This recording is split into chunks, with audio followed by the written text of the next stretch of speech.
কে আমার কাঁদিবিন কাঁদে বসিয়া,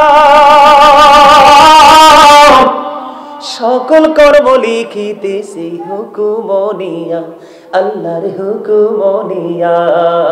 40 কদম হাঁটিয়া আসবেরি স্বজন, মুনকার নাকির হাজির হইবেরি তখন।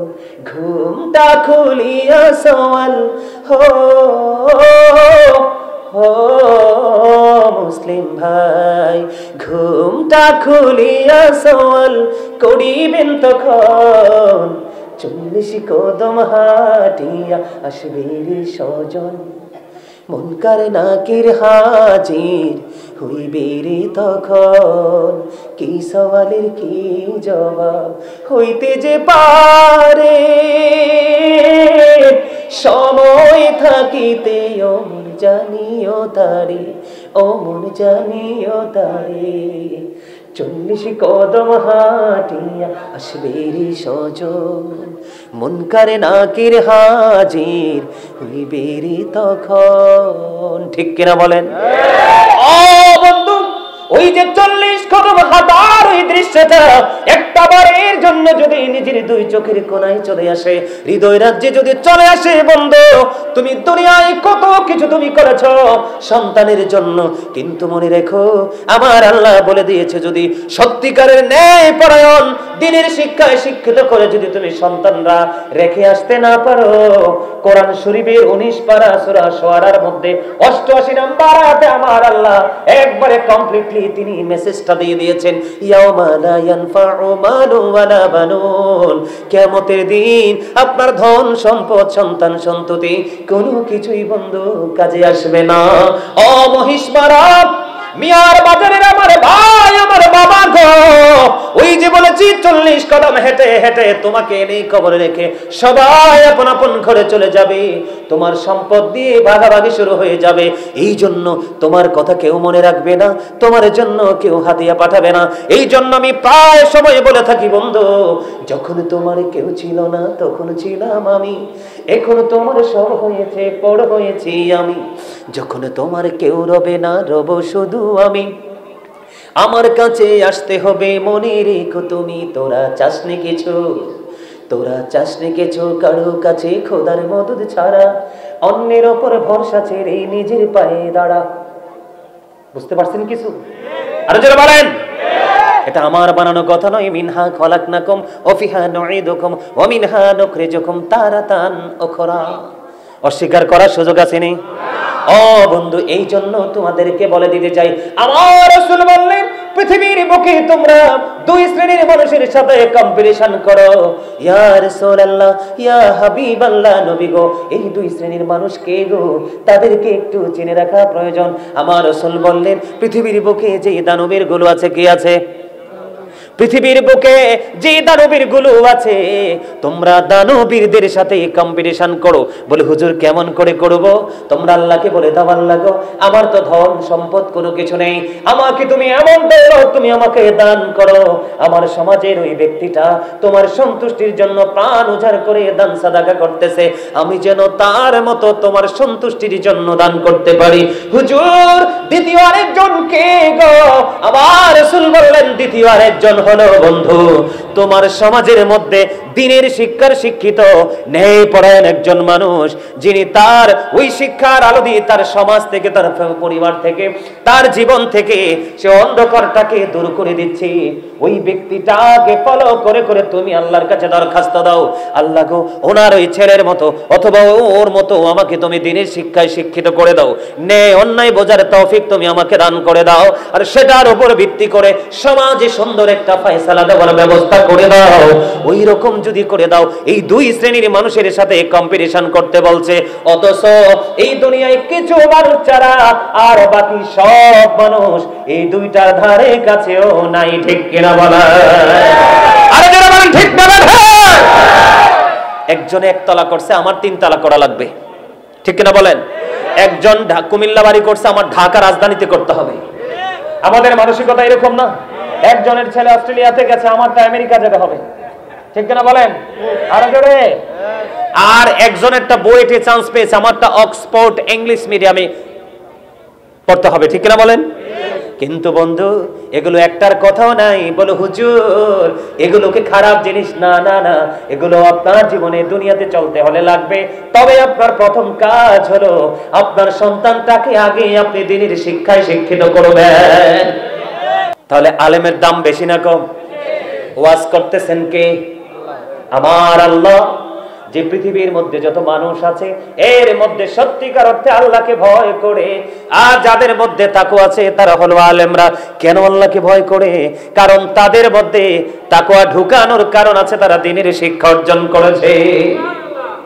আপনারা যারা বাবা, আপনারা যারা মা, আপনাদেরকে আমি কোরআন থেকে বলেছি, এবার আমি ছোট্ট একটা হাদিস শরীফ আপনাদের সামনে তুলে ধরবো। আল্লাহ রাসূল আপনাদেরকে কি বলেছে? বাবা মা যারা হয়েছে আমরা কি জবাব দিব আল্লাহর কাছে গিয়ে? বন্ধু এই জন্য আমি প্রায় ওয়াজে বলে থাকি, every parent should take care their children very carefully. প্রত্যেকটা পিতামাতার উচিত তাদের সন্তানের দায়িত্ব যত্ন সহকারে পালন করা। এর মধ্যে গুরুত্বপূর্ণ পালনীয় মধ্যে একটা বিষয় হলো আল্লাহ রাসূল বলেছেন আদিবু আওলাদাকুম আলা তালাতি খাসালিন হুব্বি নবীকুম ওয়া হুব্বি আহলি বাইতিহি ওয়া আলা কিরাআতিল কুরআন। রাসূল বলেছেন বাবা গো, ও মা, আমি তোমাদেরকে হৃদয় দিয়ে বলছি, পায়ে হাত দিয়ে বলছি গো, শুধু সন্তান জন্ম দিলেই হবে না, সন্তানকে শুধু পৃথিবীর আলো দেখালে চলবে না। সত্যিকারের বাবা মা হতে হলে তোমাকে সত্যিকারের দায়িত্ব পালন করতে হবে। আল্লাহ বলেছেন পৃথিবীর মধ্যে আল্লাহকে সত্যিকারের ভয় করে হক্কানি আলেমরা। এদিক দিয়ে আল্লাহ রাসূল বলতেছেন তোমরা তোমাদের সন্তানদের তিনটি বিষয়ে শিক্ষা দাও। এর মধ্যে একটা হলো হুব্বি নবীকুম, টিজ দা লাভ অফ দা প্রফেট। তোমরা তোমাদের রাসূলের মহব্বত তোমাদের সন্তানকে শিখাও। এখন এই শিক্ষা অর্জন করতে হলে কি ঘরে শেখাতে পারবেন না, প্রতিষ্ঠানে দিতে হবে। মাদ্রাসা লাগবে কিনা, ওস্তাদ লাগবে কিনা? এরপরে রাসূল বলেছেন হুব্বি আহলি বাইতিহি, নবীর পরিবার আহলে বাইতের ভালোবাসা শেখাও। এই শিক্ষার জন্য আপনার বাচ্চাকে পাঠাতে হবে মাদ্রাসায়, ঠিক কিনা বলেন? এরপরে বলেছেন ওয়ালা কিরাআতিল কুরআন, তোমার সন্তানকে রাসূল বলেছেন কোরআন তেলাওয়াত শেখাও। আর এই মাদ্রাসাতে কোরআনে হাফেজ তৈরি করা হয়। আজকে আমাদের এই মাদ্রাসাতে, আমাদের আজকের এই মাদ্রাসার অনেকগুলো বাচ্চাকে আজকে আমরা পাগড়ি দিব, মারহাবা বলেন না? এই বাচ্চাগুলো হাফেজ হয়েছে। ও বন্ধু, কোরআনে হাফেজ হয়েছে, এটা যে কত বড় প্রেম, কত বড় নিয়ামত, কত বড় মধু। বাবা মার জন্য বড় নিয়ামত, এই এলাকার জন্য বড় নিয়ামত। কারণ কাল হাসরের ময়দানে ওই কোরআনে হাফেজের বাবা মা, কোরআনে হাফেজের বাবা মাকে এত নুরানি নূরের টুপি তাদের মাথার মধ্যে পরিয়ে দেওয়া হবে, যেই টুপিটার গ্লেজ, যেই টুপিটার নূর, যেই টুপিটার আলো সূর্যের আলোর চাইতেও বন্ধু অনেক বেশি গ্লেজি হবে। যেই টুপির গ্লেজের কাছে সূর্যের কিরণ পর্যন্ত হার মেনে যাবে। জোরে জোরে বলেন না সুবহানাল্লাহ। কোরআনে হাফেজ তৈরি করার কারখানা হলো আমাদের সিরাজ উম্মানিরা মাদ্রাসা, ঠিক কিনা বলেন?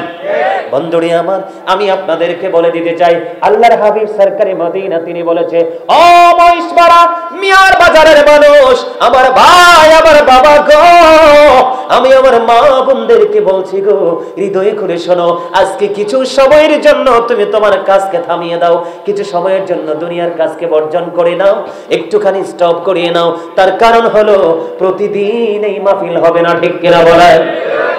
আমার রাসূল বলে দিয়েছে কাল হাসরের ময়দানে, ও বন্ধু, কোরআনে হাফেজেরা কোরআন তেলাওয়াত করবে, কোরআন তেলাওয়াত করতে করতে তারা তাদের গন্তব্যের দিকে রওনা দিবে। যেখানে গিয়ে তাদের কোরআন তেলাওয়াত থেমে যাবে সেটাই হবে তাদের ঠিকানা, ও বন্ধু, আর ওই ঠিকানা হলো জান্নাত। সত্যিকারের একজন কোরআনে হাফেজ, সত্যিকারের একজন কোরআনে হাফেজ, যিনি ঈমান আকীদা ঠিক রেখে হাফেজ হয়েছে। আকীদা ছাড়া হাফেজের কিন্তু বাংলাদেশে অভাব নাই। কথা বলেন না কেন? আগে ঈমান তারপরে আমল। ঈমান আকীদা নিয়ে যিনি হাফেজ হয়েছে, ওই হাফেজের পাওয়ার কাল হাসরের ময়দানে এমন থাকবে, ওই কোরআনে, ওই যে কোরআন তেলাওয়াত করেছে, কোরআনে হাফেজ হয়েছে, তার পাওয়ার, তার মর্যাদা এত বেশি হবে, তার পাওয়ার, তার মর্যাদা এত বেশি হবে। ও বন্ধু, আমার দিকে তাকান, তার পরিবারের 10 জন লোক কয়জন? খেয়াল করে শোনেন, খেয়াল করে শোনেন। এখন বন্ধু আলেমদেরকে পরের ঘরে খানেওয়ালা বলে তহমত দেয়, ঠিক কিনা বলেন? দেয় কি দেয় না? আলেমরা মানুষের বাড়ি বাড়ি ঘুরে দাওয়াত খায়, মানুষের বাড়ি বাড়ি খায়। ও বোকা, তুমি কেন বোঝো না? মানুষকে দাওয়াত দেওয়া মানে খাওয়ানো নয়, মানুষকে দাওয়াত দেওয়া হলো সর্বোচ্চ সম্মান। আপনারা কি মনে করেন আপনাকে একজন দাওয়াত দিয়েছে শুধু কি খাওয়ার জন্য যাবেন? দাওয়াত দেয়া, কেউ কাউকে ইনভাইট করা কি শুধু খাওয়া না সম্মান? আরো জোরে বলেন। বন্ধুরে আমার রাসূল জানিয়ে দিয়েছে একজন কোরআনে হাফেজ, সত্যিকারের হাফেজের পরিবারের 10 জন মানুষ জাহান্নামী হয়ে গেছে, টোটালি তাদের জন্য জাহান্নাম বরাদ্দ হয়ে গেছে। আমার রাসূল জানিয়ে দিয়েছে কিন্তু এই পরিবারের মধ্যে এমন একজন ভেরি ইন্টেলিজেন্ট একজন কোরআনী হাফেজ আছে, যিনি জীবনে একটা মুহূর্তের জন্য ওই কোরআনকে বিক্রি করার চেষ্টা করে নাই, যথাযথভাবে কোরআনের আইনকে প্রয়োগ করেছে। ওই রকম একজন হাফেজ ওই পরিবারের মধ্যে জন্মগ্রহণ করেছে, যেই পরিবারের 10 জন লোকের অলরেডি জাহান্নাম বরাদ্দ হয়ে গেছে। ওই হাফেজ তাদের জাহান্নামে চলে যাওয়াটা বরাদ্দ হয়ে গেল। ঠিক এই সময় ওই কোরআনে হাফেজ আল্লাহর কাছে ছোট্ট একটা চিঠি লিখে দিবে, মালিক আমার বাবা মা আমার এই পরিবার তোমাকে ভালোবেসে কোরআনে হাফেজ বানিয়ে দিল, আজকে তাদেরকে তুমি কিভাবে বেনিফিশিয়ারি করবা, তাদেরকে কিভাবে তুমি মর্যাদা দিবা? আমার আল্লাহ ওই কোরআনে হাফেজ আল্লাহ রাব্বুল আলামিনের দরবারে দরখাস্ত করতে দেরি রে, ওই 10 জনের জন্য সাথে সাথে বরাদ্দ দিয়ে দিবে জান্নাত। কাঙ্ক্ষিত সুবহানাল্লাহ এখনো পাই নাই। মজা হয় না? ওয়াজ কি মজা লাগে না, নাকি অন্য বিষয়ের উপর আলোচনা করব? এই বিষয় কি চেঞ্জ করব? আপনাদের পছন্দের কোনো বিষয় থাকলে বলেন, আমি ইনশাল্লাহ পারবো, কোনো সমস্যা নেই। আপনাদের আলোচনা কি ভালো লাগে না? সবার লাগে? লাগে? আলহামদুলিল্লাহ বলেন। আরে জোরে আলহামদুলিল্লাহ বলতেও বুঝি কৃপণতা করা লাগে। All praise is to Allah, সমস্ত প্রশংসা আল্লাহর জন্য। Love for Allah and hate for Allah, ভালোবাসাও আল্লাহর জন্য, ঘৃণাও। আজকে আমরা এই জায়গাটাকে ভালোবাসছি কার জন্য? আল্লাহর জন্যই তো। তাহলে সুবহানাল্লাহ আলহামদুলিল্লাহ বলতে কৃপণতা করা যাবে? আওয়াজ দিয়ে বলতে হবে, বলতে হবে তো বন্ধু। তাহলে কোরআনে হাফেজ বানানোর দরকার আছে না নাই? আমার ছাত্র, আপনাদের এই মাদ্রাসার প্রধান শিক্ষক, আমার ছাত্র এবং আমার ভাতিজা হাফেজ কাউসার, সে আমাকে বলেছে, হুজুর এই মহিষমারা গ্রামের মানুষ আমার এই মাদ্রাসার জন্য কি পরিমাণ সমর্থন, কি পরিমাণ পরিশ্রম করে আপনি কল্পনা করতে পারবেন না। আমার ওই ভালোবাসা নিয়ে আমি আপনাদেরকে বলে দিই বন্ধু, আপনি হাফেজের বাবা হতে পারলেন না, একজন আলেমের বাবা হতে পারলেন না, আত্মীয় হতে পারলেন না, শ্বশুর হতে পারলেন না, ভাই হতে পারলেন না, কোনো কিছুই আপনি হতে পারলেন না। আপনার জীবনে শুধু উপার্জিত হালাল টাকা থেকে কিছু কিছু টাকা আপনি মাদ্রাসার মধ্যে দিয়েছেন। ওই মাদ্রাসাটার মধ্যে অনেকগুলো সোনালী পাখি আল্লাহ রাসূলের প্রেমে পড়ে কোরআন হাদিসের আইন শিখতেছে, ঠিক কিনা বলেন? আমার মন চেয়েছে আমি তাদেরকে একটা বেলা খাবার খাইয়ে দিব, একটা পোশাক আমি তাদেরকে পরিয়ে দিব, তারা কোরআনে হাফেজ হবে, আলেম হবে, আমাদের মতো হয়ে মানুষের কাছে কোরআনের বাণী পৌঁছে দেবে। ও বন্ধু, যদি আপনি এই কাজটাও যদি করতে পারেন, এই কাজটাও যদি করতে পারেন, সদকায়ে জারিয়ার মধ্যে আপনি অন্তর্ভুক্ত হয়ে যাবেন। কারণ আপনার অর্থায়নে একটা মাদ্রাসা চলেছে, অসংখ্য বাচ্চা কোরআনে হাফেজ হয়েছে। ও বন্ধু, বিশ্বাস করেন ওই বাচ্চা যতদিন পর্যন্ত দুনিয়ার বুকে থাকবে আপনি চলে যাবেন, ওই বাচ্চার এখান থেকে পার্সেন্টেজ অনুযায়ী আপনার আমলনামায় কন্টিনিউ সওয়াব কবরে যেতে থাকবে। পৃথিবীর কারো কোনো সুপারিশ লাগবে না। আওয়াজ তুলে তুলে বলেন না সুবহানাল্লাহ, আর জোরে বলেন না সুবহানাল্লাহ। আমার রাসূল বলে দিয়েছেন দ্বীনের শিক্ষা অর্জন করার জন্য আপনি যখন রাস্তা অতিক্রম করবেন, যেমন আজকে আপনারাও কিন্তু একটা ক্লাসে বসেছেন, এটা ক্লাস কিনা বলেন? এই জান্নাতের বাগানের চারপাশে আজকে রহমতের ফেরেশতারা বেষ্টনী দিয়ে ফেলেছে। বিশেষ করে আজকের এই মাহফিল থেকে সবচেয়ে বেশি সওয়াবের অধিকারী হবে যুবকেরা। আমার সুবহানাল্লাহ বলেন না কেন? আরো জোরে বলেন। জিবরাইল বলল, বৃষ্টির ফোঁটা গোনা আমার পক্ষে সম্ভব, কিন্তু যৌবনকালের আমল গোনা আমার পক্ষে সম্ভব না, কারণ বৃদ্ধ বয়সের চাইতে যৌবনকালের আমল আমার আল্লাহর কাছে সবচেয়ে বেশি পছন্দের। ওই যে যুবকেরা আল্লাহ এবং আল্লাহ রাসূলের আহলে বাইতের সাথে প্রেমের ডুরি লাগাইয়া দিনের চর্চা, দিনের শিক্ষা অর্জনের মধ্যে দুনিয়ার কাজের ফাঁকে ফাঁকে নিজেকে নিয়োজিত রাখবে, তাদের লিডার হয়ে যাবে ইমাম হাসান হুসাইন, দুই ভাই জান্নাতে। আমার কথা নয়, আমার রাসূল বলে দিয়েছেন, আল হাসান ওয়াল হুসাইন সাইয়্যিদ শাবাবি আহলিল জান্নাহ। আমার রাসূল বলে দিয়েছে, Imam Hasan and Husain are the leader of younger people in Jannah. ও যুবক বন্ধুরা, ও মহিষপাড়ার আমার যুবক বন্ধুরা, সবাইকে বলছি হৃদয় খুলে শোনো, কিছু সময়ের মধ্যে আমার এই আলোচনাটা শেষ হয়ে যাবে, মাহফিলটা শেষ হয়ে যাবে। আগামী 1 বছর আসার আগে অনেকেই পৃথিবী থেকে বিদায় হয়ে যাবে। আজকের এই মাহফিল প্রাণোজার করে শুনেছো, মৃত্যুর আগের দিন পর্যন্ত আমল করেছো। আমার আল্লাহ বলেছে, ওয়াবতাগু ইলাইহিল ওসিলা, তোমাকে সেই ওসিলায় আল্লাহ তোমাকে পার করে দিবে। কারণ আমার আল্লাহ চায় না, আমার আল্লাহ চায় না বান্দা কষ্ট পাক, আমার আল্লাহ চায় না বান্দা জাহান্নামে যাক, কিন্তু বান্দা নিজের অপরাধের দায়ে নিজেকে জাহান্নামে যেতে হয়। বন্ধুরে আমার, আমি যেটা আপনাদেরকে বলতে চেয়েছিলাম, আমার দিকে তাকান, তাহলে আপনার আপন স্বজন কেউ আলেম নাই, আপনি কিন্তু আলেমের জন্য সহযোগিতা করেছেন, তাহলে আপনিও নেয়ামতের অধিকারী, ঠিক কিনা বলেন? এটা আমার বানানো কথা নয়, আল্লাহ রাসূল বলেছে, খেয়াল করেন, অত্যন্ত গুরুত্বপূর্ণ হাদিস। আমার আপনার পরের নবী তিনি বলেছেন, তুমি যখন দ্বীনের শিক্ষা অর্জন করার জন্য যত রাস্তা তুমি অতিক্রম করবে, জান্নাত তোমার তত কাছে চলে আসবে। আপনি যদি এই যে আমি আপনাদেরকে বলে দেই, আমাদের দেশে মুরব্বীদের এখনো পর্যন্ত একটা অভ্যাস আছে, যতই কষ্ট হোক, যেখানে মাহফিল হোক, কিছু শিখার জন্য মাহফিলে চলে যায়, যায় কি যায় না? আপনি শিক্ষা প্রতিষ্ঠানে যান অথবা আলেম ওলামাদের জলসায় রীতিমতো আসেন, দ্বীনের শিক্ষা নিয়ে আমল করেন, ওই পথ চলার সময় যদি আপনার যদি মৃত্যু হয়, আপনি শহীদি মর্যাদা পেয়ে যাবেন। সুবহানাল্লাহ বলেন না?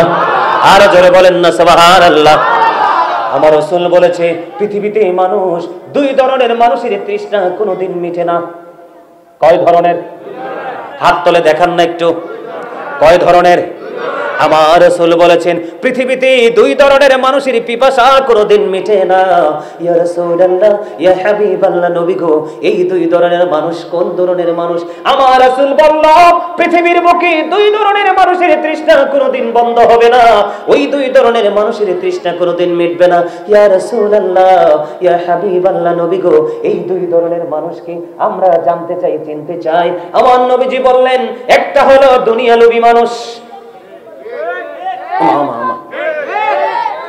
আমি তো আপনাদের তুলনায় ছেলে না এখনো, আমার চুলটি দাড়িরই হেঁচা কথা কই, বয়সে ফাঁকে নাই, ফাঁকছে টেনশনে, পরিশ্রমে, বুঝতে পারছে? এই মেম্বার সাহেব কন্যা কি লিখে কথা কন? দুনিয়া লোভী মানুষের কি দূর পৃথিবীটা পাইলেও কি তার স্বাদ মিটে? কথা বলে, এটা আমার কথা নয়, রাসূলের কথা। অবিশ্বাস করতে পারবেন? করলে ইমান থাকবে? Hazrat Muhammad sallallahu alaihi wasallam was born in Arab country. His father's name was Abdullah. His mother's name was Amina. His father said died before he was born. He lost his mother in his childhood. He was very truthful. আমার নবী পৃথিবীতে এসেছেন কোথায়? মক্কায়। কথা বলেন না কেন? ছোটকালে মাকে হারিয়েছেন, দুনিয়াতে আসার আগে বাবাকে, ঠিক কিনা বলেন? মায়ের নাম কি? আমিনা। বাবার নাম কি? আব্দুল্লাহ। এত প্রতিকূল পরিবেশের মধ্যে থেকেও হি ওয়াজ ভেরি ট্রুথফুল। আপনার আমার নবী ছিলেন শ্রেষ্ঠ সত্যবাদী, নবীর কথায় বিন্দু পরিমাণ সন্দেহ করে তার ঈমান থাকবে না। সেই রাসূল বলেছেন, 2 ধরনের মানুষের তৃষ্ণা কোনোদিন মিটে না। একটা হলো দুনিয়ালোভী মানুষ, আপনি যাকে যতই দিবেন পেট ভরবে না, আপনি যাকে যতই খাওয়াবেন সন্তুষ্ট হবে না, আপনি যাকে যতই দিতে থাকবেন তার পেট ভরবে না। আল্লাহর হাবিব বললেন, ও দুনিয়ার মানুষ, হৃদয় খুলে শোনো, দুনিয়ার লোভী মানুষের যেমনি ভাবে গোটা দুনিয়া দিয়ে দিলেও তার তৃষ্ণা মিটে না, তার স্বাদ মিটে না, ঠিক তেমনি ভাবে আল্লাহ নবীর পাগল যারা, তারা বন্ধু শিক্ষা অর্জন করতে থাকবে, দ্বীনের শিক্ষা অর্জন করতেই থাকবে, কিতাব অর্জন করতেই থাকবে, কোরআন তেলাওয়াত করতেই থাকবে, তাদের তৃষ্ণা কোনোদিন মিটবে না কখনো। ইয়া রাসূলুল্লাহ, ইয়া হাবিবাল্লাহ, নবী গো আমার জানতে বড় মনে চায় গো নবী, তাদের তৃষ্ণাটা কোথায় গেলে মিটবে? আমার রাসূল বললেন তাদের তৃষ্ণাটা মিটবে ওই জান্নাতে যাওয়ার পরে। জোরে জোরে কন্না সুবহানাল্লাহ, আর জোরে বলেন না সুবহানাল্লাহ। সুবহানাল্লাহ ওয়ালহামদুলিল্লাহ লা ইলাহা ইল্লাল্লাহ, সুবহানাল্লাহ আলহামদুলিল্লাহ লা ইলাহা ইল্লাল্লাহ, লা ইলাহা লা ইলাহা ইল্লাল্লাহ। নবী আমার নূরের পুতুল জগত করলেন ও জালা, নবী আমার নূরের পুতুল জগত করলেন ও জালা। রোজ হাসরে করবেন তিনি উম্মতের ফয়সালা। সুবহানাল্লাহ মহব্বতে সুবহানাল্লাহ আলহামদুলিল্লাহ ইল্লাল্লাহ লা ইলাহা ইল্লাল্লাহ সুবহানাল্লাহ আলহামদুলিল্লাহ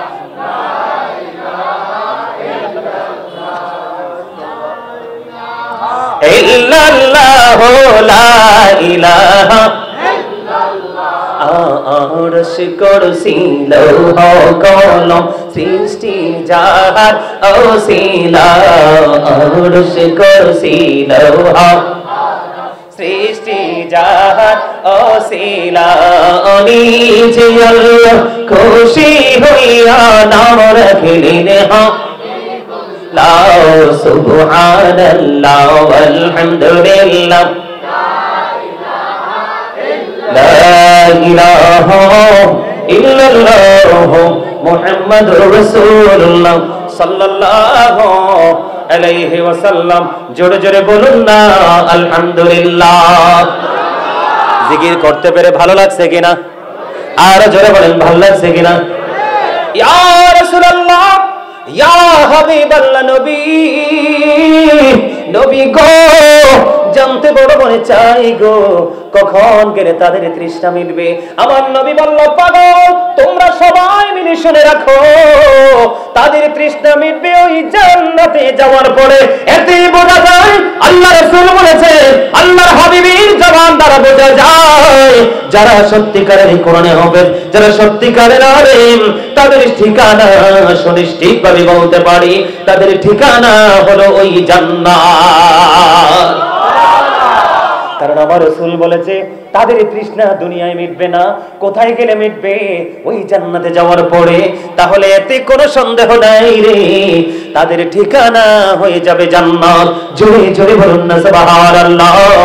বন্ধু তোমরা বুঝো না গো, যখন ওই মানুষগুলো দ্বীনের শিক্ষা অর্জন করতে যখন রওনা হয়, ওই আল্লাহর রহমতের ফেরেশতারা তাদের নূরের ডানাগুলো বিছিয়ে দেয়।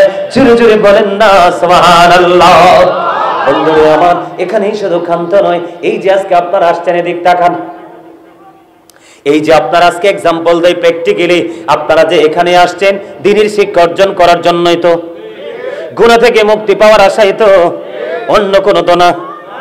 এবার আসেন, এই যে আপনারা এখানে বসে বসে আজকে দ্বীনের শিক্ষা নিচ্ছেন, কোরআন হাদিসের আলোচনা শিখতেছেন, বসতেছেন, মাদ্রাসার মধ্যে শেখানো হয়, আলেমদের মজলিসে পিসার যারা হক্কানি আল্লাহর ওলি তাদের খানকার মধ্যে তাদের ভক্তদেরকে শেখানো হয়, হয় কি হয় না?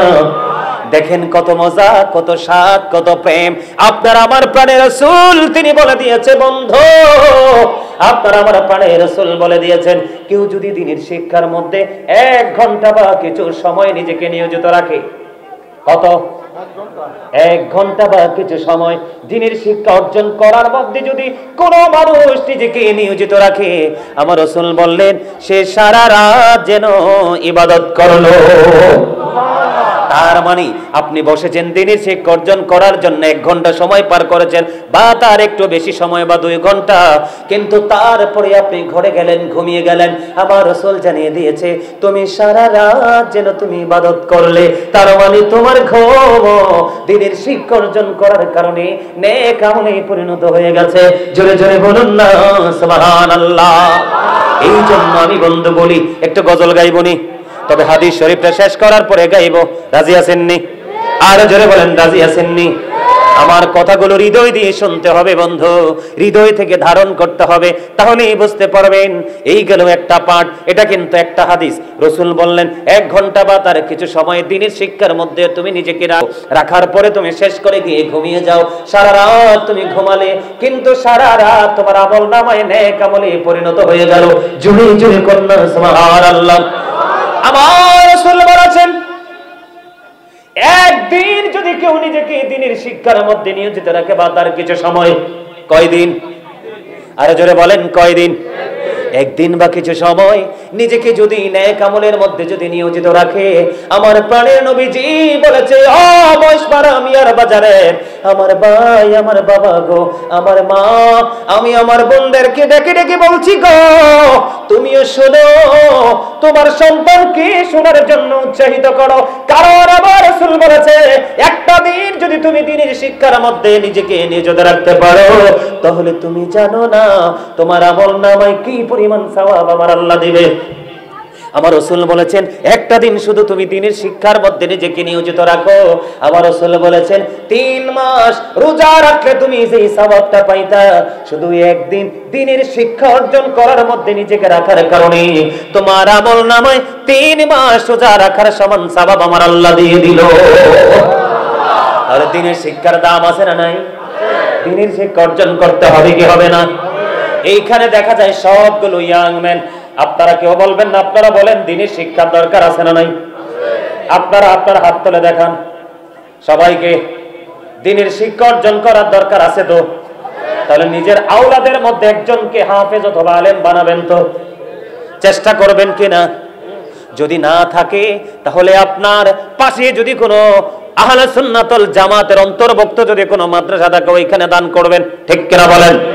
ওইখানে বাচ্চাদেরকে পড়াশোনার জন্য কি করবেন? কথা বলেন না কেন? এই যে দেখেন, এই যে ছেলেটাকে ইশারা দিয়ে এখানে আনলাম, এই যে ছেলেটা দেখলেন না এখন যে ইশারা দিয়ে সেই কর্নারে কথা বলছে, দেখছেননি?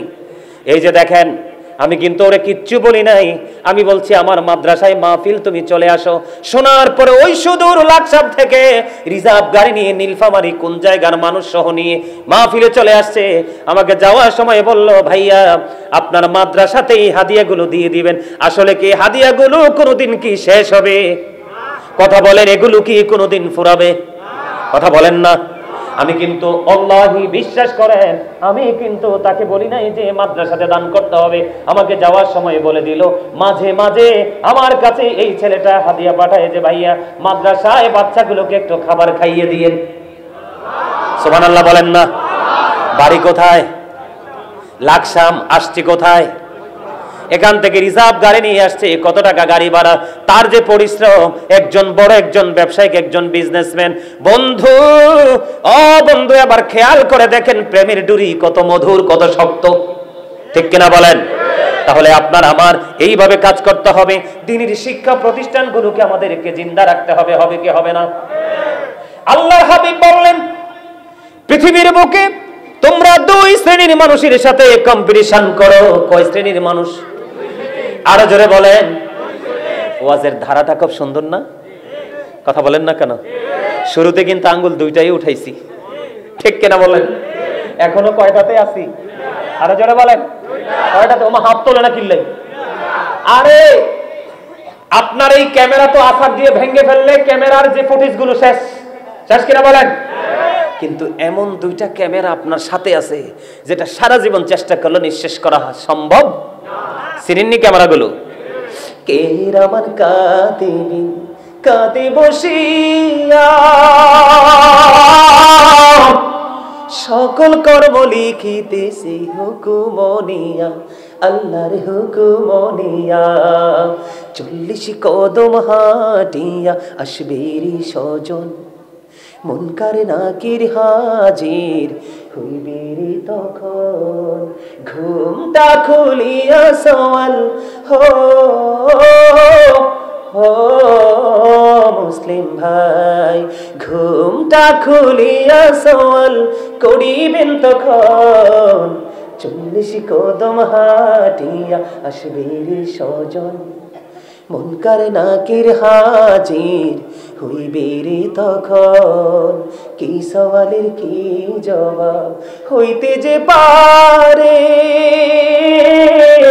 সময় থাকিতে ও মন জানিও তারে, ও মন জানিও তারে, 40 কদম হাঁটিয়া আসবে রে স্বজন, মুনকার নাকির হাজির হইবে রে তখন। ঠিক কিনা বলেন?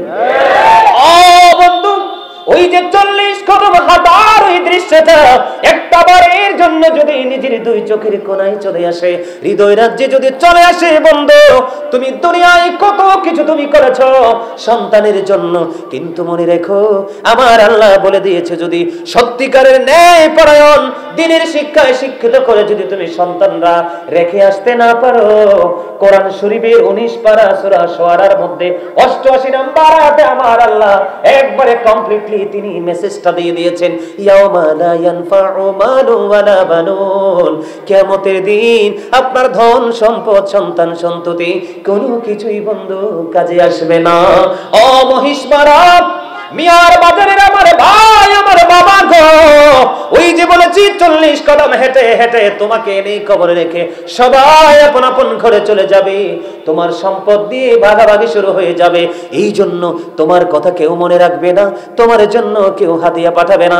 এই জন্য আমি প্রায় সময় বলে থাকি বন্ধু, যখন তোমার কেউ ছিল না তখন ছিলাম আমি, এখন তোমার সব হয়েছে বড় হয়েছি আমি, যখন তোমার কেউ রবে না রব শুধু আমি, আমার কাছে আসতে হবে মনে রেখো তুমি, তোরা চাসনি কিছু, তোরা চাসনি কিছু কারো কাছে খোদার মদদ ছাড়া, অন্যের ওপর ভরসা ছেড়ে নিজের পায়ে দাঁড়া।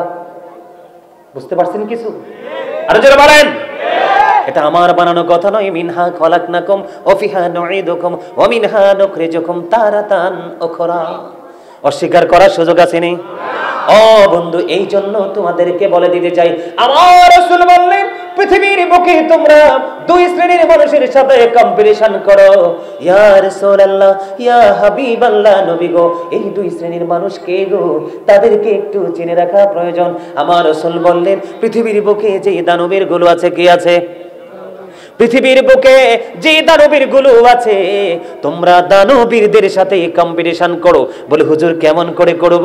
তোমরা আল্লাহকে বলে দাও, আল্লাহ গো আমার তো ধন সম্পদ কোনো কিছু নেই, আমাকে তুমি এমন দাও, তুমি আমাকে দান করো, আমার সমাজের ওই ব্যক্তিটা তোমার সন্তুষ্টির জন্য প্রাণ উজাড় করে দান সাদাকা করতেছে, আমি যেন তার মতো তোমার সন্তুষ্টির জন্য দান করতে পারি।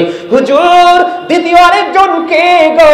আমার রাসূল বললেন দ্বিতীয় আরেকজন হলো বন্ধু তোমার সমাজের মধ্যে দ্বীনের শিক্ষার শিক্ষিত ন্যায় পরায়ণ একজন মানুষ, যিনি তার ওই শিক্ষার আলো দিয়ে তার সমাজ থেকে, তার পরিবার থেকে, তার জীবন থেকে সে অন্ধকারটাকে দূর করে দিচ্ছে। ওই ব্যক্তিটাকে ফলো করে করে তুমি আল্লাহর কাছে দরখাস্ত দাও, আল্লাহ গো ওনার ওই ছেলের মতো অথবা ওর মতো আমাকে তুমি দ্বীনের শিক্ষায় শিক্ষিত করে দাও, ন্যায় অন্যায় বোঝার তৌফিক তুমি আমাকে দান করে দাও, আর সেটার উপর ভিত্তি করে সমাজে সুন্দর একটা ফয়সালা দেওয়ার ব্যবস্থা করে দাও। ওই রকম যদি করে দাও, এই 2 শ্রেণীর মানুষের সাথে কম্পিটিশন করতে বলছে, অথচ এই দুনিয়ায় কিছু মানুষ ছাড়া আর বাকি সব মানুষ এই 2টার ধারে কাছেও নাই। ঠিক কিনা বলা? আরে যারা বলেন ঠিক না বলেন। একজনে 1 তলা করছে, আমার 3 তলা করা লাগবে। ঠিক কিনা বলেন? একজন কুমিল্লা বাড়ি করছে, আমার ঢাকা রাজধানীতে করতে হবে। আমাদের মানসিকতা এরকম না? একজনের ছেলে অস্ট্রেলিয়াতে গেছে, আমারটা আমেরিকা যেতে হবে। ঠিক কিনা বলেন? আরো জোরে। আর একজনেরটা বুয়েটে চান্স পেয়েছে, আমারটা অক্সফোর্ড ইংলিশ মিডিয়ামে পড়তে হবে। ঠিক কিনা বলেন? কিন্তু বন্ধু এগুলো একটার কথাও নাই। বলো হুজুর এগুলোকে খারাপ জিনিস না, না না, এগুলো আপনার জীবনে দুনিয়াতে চলতে হলে লাগবে। তবে আপনার প্রথম কাজ হলো আপনার সন্তানটাকে আগে আপনি দ্বীনের শিক্ষায় শিক্ষিত করবেন। আরেকটা মজার হাদিস মনে হয়েছে, বলবো নি? ভাল লাগতেছে নি? মজা লাগতেছে নি? কার কার কাছে মজা লাগে? সবার কাছে মারহাবা, হাত নামান। সবচেয়ে মজার খবর ও বন্ধু, অত্যন্ত প্রেমময় একটা হাদিস আমার রাসূল জানিয়ে দিলেন। গুরুত্বপূর্ণ আলোচনা, গুরুত্বপূর্ণ হাদিস শোনেন। আমার রাসূল বললেন, তোমার মাধ্যমে একজন সাহাবীকে কেন্দ্র করে বললেন, তোমার মাধ্যমে একজন মানুষের হেদায়েতের ব্যবস্থা হওয়া একটা লাল ওটের মালিক হওয়ার চাইতে উত্তম। সুবহানাল্লাহ বলেন না কেন? মানে রাসূল কি বলেছে? হাদিস শরীফের মূল অর্থটা, মূল ব্যাখ্যাটা আমি আপনাদেরকে করে দেই। আল্লাহর হাবিব যখন এই হাদিস শরীফটা বর্ণনা করতেছিলেন, কি করতেছিলেন? হাদিস শরীফটা যখন বর্ণনা করতেছিলেন, তখন ওই আরবের মরুচারীদের সবচেয়ে বেশি দামি সম্পদ ছিল লাল ওট। কি ওট? ওই মরুচারীদের জন্য সবচেয়ে বড়, সবচেয়ে দামি সম্পদ ছিল লাল ওট। তখনই আমার নবীজি হাদিসখানা বর্ণনা করেছে, দ্বীনের শিক্ষা অর্জন করে যারা মানুষকে দ্বীনের শিক্ষা দেবে, ওই দ্বীনের শিক্ষা অনুযায়ী মানুষ হেদায়েতের পথে আসবে, আলোর পথে হাঁটবে। আমার রাসূল বলেছেন, তোমার মাধ্যমে যদি একটা মানুষের হেদায়েতের ব্যবস্থা হয়, তোমার ওই লাল ওটের মালিক হওয়ার চাইতেও তুমি দামি হয়ে গেলে। তার মানে বন্ধু, ওই যুগে লাল ওট যদি মরুচারীদের জন্য সবচেয়ে বেশি দামি হয়, তাহলে আমি আপনাদেরকে বলবো, এই যুগেও সবচেয়ে দামি সম্পদের চাইতেও সম্পদ হলো একজন হক্কানি আলেম, একজন হাফেজ বানাইয়া, নবীর প্রেমিক সত্যিকারের ইমানদার একজন হক্কানি আলেম বানাইয়া এটাকে যদি মাঠে ছেড়ে দেন, এটার আলোচনা শুনতে শুনতে মানুষ হেদায়েতের পথে আসবে। আর আপনি বাবা হিসাবে, মা হিসাবে জান্নাতের সর্বোচ্চ মাকাম আপনি দখল করে নিবেন। জোরে কন্যা সুবহানাল্লাহ। এই জন্য আমি একটু আগে বলেছিলাম একটা গজলকে গাইব। আমার গজলের কথাগুলো একটু খেয়াল করবেন। ইসলাম কি জানতে চাইলে উত্তর হবে কি? মুসলিম নামে এই কথাটি কয়জন ভেবেছি, হায়রে কয়জন ভেবেছি। ইসলাম কি জানতে চাইলে উত্তর হবে কি? মুসলিম নামে এই কথাটি কয়জন ভেবেছি, হায়রে কয়জন ভেবেছি। আল্লাহর ইচ্ছা বান্দার প্রতি অর্জন করো নবীর খুশি। আল্লাহর ইচ্ছা বান্দার প্রতি অর্জন করো নবীর খুশি। নবীর প্রেমে গুনাহ মাফে খবর শুনেছি।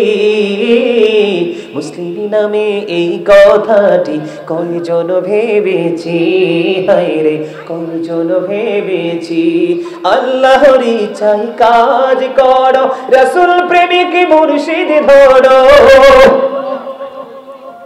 আল্লাহর ইচ্ছায় কাজ করো, রাসূল প্রেমিক মুর্শিদ ধরো।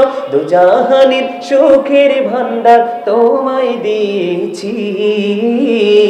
মুসলিম নামে এই কথাটি কয়জন ভেবেছি, হায়রে কয়জন ভেবেছি। যেই মুর্শিদে আল্লাহর ইচ্ছায় কাজ করে যায় সর্বদা, যেই মুর্শিদে আল্লাহর ইচ্ছায় কাজ করে যায় সর্বদাই, সেই মুর্শিদের ইচ্ছায় আমি মিশে রয়েছি। মুসলিম নামে এই কথাটি কয়জন ভেবেছি, হায়রে কয়জন ভেবেছি। মারহাবা। গজলটা অনেক লম্বা, ছোট্ট করে বলে দিলাম। আপনারা কি বুঝতে পারছেন না আমার কথা? এই গজল বলার মানে হলো, আপনাকে যখন কাল কবরে, আপনি যখন কবরে যাবেন, কবরের রূপ হবে তিনটা। কয়টা? আরো জোরে বলেন, কয়টা? একটা হলো ইমানদার। খেয়াল করেন, ওই যে দ্বীনের শিক্ষার বলছি, দ্বীনের শিক্ষা অর্জন করার পাওয়ারটা দেখেন। তিন রকম হবে বন্ধু কবরের অবস্থা। একটা রূপ হবে ইমানদারের, আরেকটা হবে মুনাফিকের, আরেকটা হবে সকল বেঈমানদের। ইমানদার যারা দ্বীনের শিক্ষা অর্জন করেছে, কিতাব থেকে ইলম অর্জন করেছে, তাকে যখন প্রশ্ন করবে সে ফটাফট উত্তর দিয়ে দিবে, ঝটপট উত্তর দিয়ে দিবে। উত্তরটা দিয়ে দেওয়ার পরে বন্ধু আমার দিকে তাকান, উত্তরটা দিয়ে দেওয়ার পরে ওই গায়ের থেকে আওয়াজ আসবে, আমার বান্দা যা বলেছে সত্য বলেছে, তার কবরটাকে জান্নাতের গালিচা বিছিয়ে দাও। তখন ওই ফেরেশতারা বলবে আমরা জানতাম তোমার উত্তরটা এত সুন্দর চমৎকার হবে, সুইটেবল হবে, তবে তুমি এই শিক্ষাটা কেমন করে অর্জন করেছো, এটা কেমন করে তুমি উত্তরগুলো জানতে পেরেছো?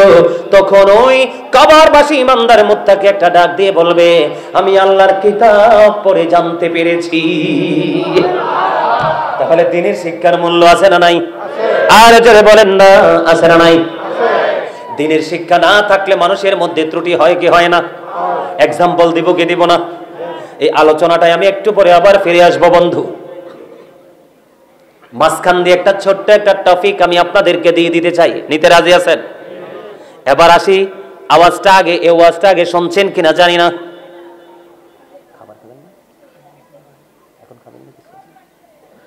আমার দিকে তাকান বন্ধু, আমাদের বাংলাদেশে মুরব্বীরা দাড়িতে কালো খেজাব লাগায় কি লাগায় না? আর জোরে কন্যা, গুরুত্বপূর্ণ আলোচনা। এটা যে কত বড় অন্যায়, কত বড় অপরাধ, ওই যে দ্বীনের শিক্ষার সাথে এই টপিকটা যুক্ত আছে। ওয়াজটা করব নি রে সোহেল? সোহেল করব? মানে কালো খেজাব আমাদের দেশের মুরব্বীরা অথবা চুলদারি পাইকা গেলে দেয় কি দেয় না? আর জোরে বলেন। আবার রাসূল বলেছেন কবুতরের বুকের মতো কালো করে, কবুতরের বুকের মতো কালো করে যারা দাড়ির মধ্যে খেজাব লাগায় তারা জান্নাতে যাওয়া তো থাক দূরের কথা, তারা জান্নাতের সুঘ্রাণ পাবে না। জোরে জোরে বলেন না নাউজুবিল্লাহ। বলে হুজুর কি লাগাতে পারবো? মেহেদির রং লাগাতে পারবেন। মেহেদির রং লাগানো মুস্তাহাব, আর দাড়িতে কালো খেজাব লেখা মাকরুহ তাহরিমি, তার মানে হারামের অন্তর্ভুক্ত। আমাদের দেশে কিছু ক্যারেক্টারলেস পুরুষ আছে,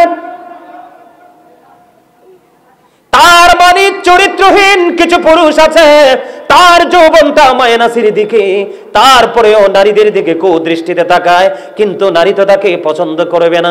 চুলগুলো পাইকা সাদা হয়ে গেছে, দাড়িগুলো পাইকা সাদা হয়ে গেছে। ওই অসভ্য পুরুষ কি করে? ওই অন্য নারীদেরকে আকৃষ্ট করার জন্য কালো খেজাব লাগায়, লাগায় কি লাগায় না? আপনারা দেখছেন কিনা জানি না, এমন অসভ্য ক্যারেক্টারলেস পুরুষ আমার চোখে পড়েছে। নাউজুবিল্লাহ বলেন, আর জোরে বলেন না নাউজুবিল্লাহ। তবে বলে হুজুর এটা কি টোটালি লাগানো যাবে না? ওই যে দিনই শিক্ষা অর্জন করা যে প্রয়োজন, এই প্রয়োজনটা কতটা, এই গ্যাপটা আমি একটু বোঝাচ্ছি কারণ আপনারা যেন বুঝতে পারেন সহজে। বলে হুজুর একেবারে কি কালো খেজাবটা দেওয়া যাবে না? হ্যাঁ দেওয়া যাবে। কখন আপনি দিতে পারবেন? আপনি যখন কোনো যুদ্ধক্ষেত্রে চলে যাবেন। কোথায়?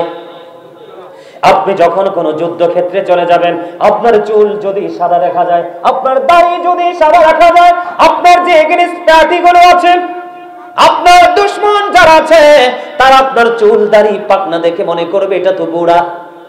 ঠিক কিনা বলেন? You are very weak. ঠিক কিনা বলেন? তুমি তো দুর্বল, এটা মনে করবে। আক্রমণটা আরো তীক্ষ্ণভাবে করার চেষ্টা করবে। যুদ্ধের ময়দানে তুমি তোমার প্রতিপক্ষকে, তুমি তোমার এগেইনস্ট পার্টিকে ভয় দেখানোর জন্য, ভীতি প্রদর্শন করানোর জন্য সেই ক্ষেত্রে তুমি খেজাব ইউজ করতে পারবা কালোটা, কিন্তু অন্যথায় ইউজ করা মাকরুহ তাহরিমি। জোরে জোরে বলেন না নাউজুবিল্লাহ। আর জোরে বলুন না নাউজুবিল্লাহ। আপনারা কোন আমাদের মধ্যে আছে না নাই? এই যে আমার চাচা লাগাইছে মেহেদির রং, কিসের রং? লাল হোক হলুদ হোক আপনি ইউজ করতে পারবেন, কারণ আপনি এই কারণে লাগাবেন, ইহুদিরা বেঈমানেরা কিন্তু এই কালারটা করে না। আমরা ইহুদিদের বেঈমানদের বিপরীত করব। ঠিক কিনা বলেন? আর আপনাকে আমি বলে দেই, আপনাদের মধ্যে একটা প্রশ্ন আসতে পারে যে আপনারা ইতিপূর্বে কখনো আলোচনাটা শুনেছেন কিনা জানি না বন্ধু। যদি না শুনে থাকেন আপনাদের জন্য অত্যন্ত প্রেমময় মধুময় হবে। আপনারা কি জানেন এই পৃথিবীতে আদম সন্তানের মধ্যে সর্বপ্রথম কার চুল দাড়ি পেকেছিল? জানেননি? জানেন না, আমি আপনাদেরকে আজকে মেসেজটা দেই, আদম সন্তানের মধ্যে, এই সৃষ্টি জগতের মধ্যে সর্বপ্রথম দাড়ি পেকেছিল বন্ধু ইব্রাহিম খলিলুল্লাহ। জোরে জোরে কন্যা সুবহানাল্লাহ। কার? ইব্রাহিম খলিলুল্লাহ। আল্লাহ রাব্বুল আলামিন 1,24,000 নবী রাসূলের মধ্যে 8 জন নবীকে স্বর্গে ইবাদত দিয়েছে, এর মধ্যে একজন হলো Ibrahim Khalilullah. Ibrahim is the friend of Allah. ইব্রাহিমকে আল্লাহর বন্ধু করে নিয়েছে। জোরে জোরে বলুন না সুবহানাল্লাহ। আপনাদেরকে বলা দেই, আমি ওই বিষয়টা লম্বা করব না। ওই যে দিনের শিক্ষা না থাকলে মানুষের কি অবস্থা হয়, মানুষ কত ভুল করে, মানুষ কত অন্যায় করে। বন্ধু, আমার রাসূল বলেছে আমি আমার উম্মতগুলোকে মাজায় ধরে ধরে জাহান্নাম থেকে বাঁচাতে চাই, কিন্তু আমার উম্মতগুলো আমার হাত ফসকে তারা জাহান্নামে পড়ে যায়। তার মানে রাসূল যে রাস্তা দেখিয়েছে আমরা সেই রাস্তায় হাঁটি না, আমরা নিজেরা রাস্তা তৈরি করে অতিক্রম করছি। ঠিক কিনা বলেন? আমার কথা কি বুঝে আসে? আমার কথা কি মন দিয়ে শোনেন? সবাই শোনেন, হাত তুলে উঁচু করে দেখান কার কার কাছে ভালো লাগে। সোজা করে, সোজা করে, একদম সোজা করে, মারহাবা। আরে ধরে নারাই তাকবীর, নারাই রিসালাত, পবিত্র ঈদে মিলাদুন নবী, সিরাজুল মুনিরা মাদ্রাসার পক্ষ থেকে কারে মারহাবা বলেন। আরে ধরে সত্যি আপনারা অসাধারণ। আমি আজকে একটা সত্য কথা আপনাদেরকে বলে যাই, আমার কিন্তু আপনাদের এই গ্রামের মানুষের প্রতি বিশেষ একটা সিম্পেথি আছে, জানেন এটা? কেউ না জানলেও এলাকার মুষ্টিময় কিছু লোক জানে, এর মধ্যে উনি একজন। এর লেগে কইছে লাল গোলাপ শুভেচ্ছাটা কারে? আমনে রে। মারহাবা বলেন। আরে জোরে আরেকটু মহাব্বতে। ওই যে আরেকটা বইছে সবুজ টুপি নিয়ে ওই পিছনে, মারহাবা কর। আরে জোরে। আমার দিকে তাকান বন্ধু, অত্যন্ত আলোচনা মজার। ইব্রাহিম খলিলুল্লাহ তিনি হঠাৎ করে চাইয়া দেখলেন ওনার দাড়ি একটা দুইটা পাইকা সাদা হয়ে গেছে। আমার প্রাণের আল্লাহকে একটা ডাক দিয়ে বললেন, আল্লাহ এইটা কি গো? আমার দিকে তাকান। মানে হাদিস শরীফের ভঙ্গিটা তো প্রেমময়। আল্লাহকে যে ইব্রাহিম খলিলুল্লাহ প্রশ্ন করেছে, আমার দিকে তাকান, আল্লাহ গো এটা কি সাদা কেন হয়ে গেল গো আল্লাহ? আমার আল্লাহ আবার একটা মেসেজ দিয়ে দিলেন ইব্রাহিম খলিলুল্লাহকে, ও আমার বন্ধু এটা হলো আপনার সম্মান। জোরে জোরে বলেন না সুবহানাল্লাহ। ইব্রাহিম খলিলুল্লাহ আশ্চর্য হয়ে গেল। আমার আল্লাহকে ইব্রাহিম খলিলুল্লাহ সাদা দাড়ি দেখি বলল, আল্লাহ এটা কি গো? আমার আল্লাহ ডাক দিয়ে বলল, আল্লাহ গো ও আমার বন্ধু ইব্রাহিম, এটা তোমার সম্মান, এটা তোমার ইজ্জত, তোমার মর্যাদা। সঙ্গে সঙ্গে একটা সেকেন্ড দেরি করেনি, একটা সেকেন্ড দেরি করেনি ইব্রাহিম খলিলুল্লাহ আল্লাহর কাছে ছোট্ট একটা দরখাস্ত করে দিলেন, ও গো মালিক, ও মালিক, ও আমার রব, ও আমার আল্লাহ, এটা যদি আমার সাদা চুল সাদা দাড়ি যদি আমার জন্য ইজ্জত হয়, আমার জন্য সম্মানের হয়, আমার জন্য মর্যাদার হয়, ও গো মালিক, তাহলে আমার সম্মান তুমি আরো বাড়িয়ে দাও। আর জোরে কন্যা সুবহানাল্লাহ। ও বন্ধু, সাদা চুল দাড়ি পাকলে উঠাবেন না, এগুলো রেখে দিবেন, কাল হাসরের ময়দানে ওই সাদা সাদা দাড়ি থেকে নূর ঝলকাবে। সুবহানাল্লাহ বলেন না। তাহলে সাদা থাকলে কি সমস্যা আছে? আরো জোরে বলেন। আমি কয়দিন আগে আমার গ্রামের বাড়িতে গিয়েছিলাম। গ্রামের বাড়িতে যাওয়ার পরে আমার ছোট চাচা, দীর্ঘ প্রায় মনে হয় 10 থেকে 12 বছর দেখা হয় না মিনিমাম, আমার ছোট চাচা বিদেশ থেকে আসলো। আমাকে দেখে তিনি আশ্চর্য হয়ে গেল, আমাকে বলতেছে তোমার চুল দাড়ি সবগুলো পাইকা সাদা হয়ে গেছে। আমি একটু মজা করে ওনাকে একটু কথা বললাম, কিন্তু বন্ধু আমি চাইলে আমি কিন্তু এগুলোকে কালো করতে পারি, পারি কি পারি না? পারি কি পারি না? কিন্তু আমি তো জানতে পেরেছি, আমার নবী ইব্রাহিম যখন আল্লাহর কাছে জানতে চাইলেন, আল্লাহ গো এই সাদা চুল দাড়ির রহস্য কি? আমার আল্লাহ বললেন, এটা তোমার ইজ্জত, এটা তোমার সম্মান, এটা তোমার মর্যাদা। ইব্রাহিম খলিলুল্লাহ বলল, তাহলে আমাকে ইজ্জত তুমি আরো বাড়িয়ে দাও। ও বন্ধু, আপনারা দেখবেন আপনি যখন গণমানুষের ফিরে যাবেন,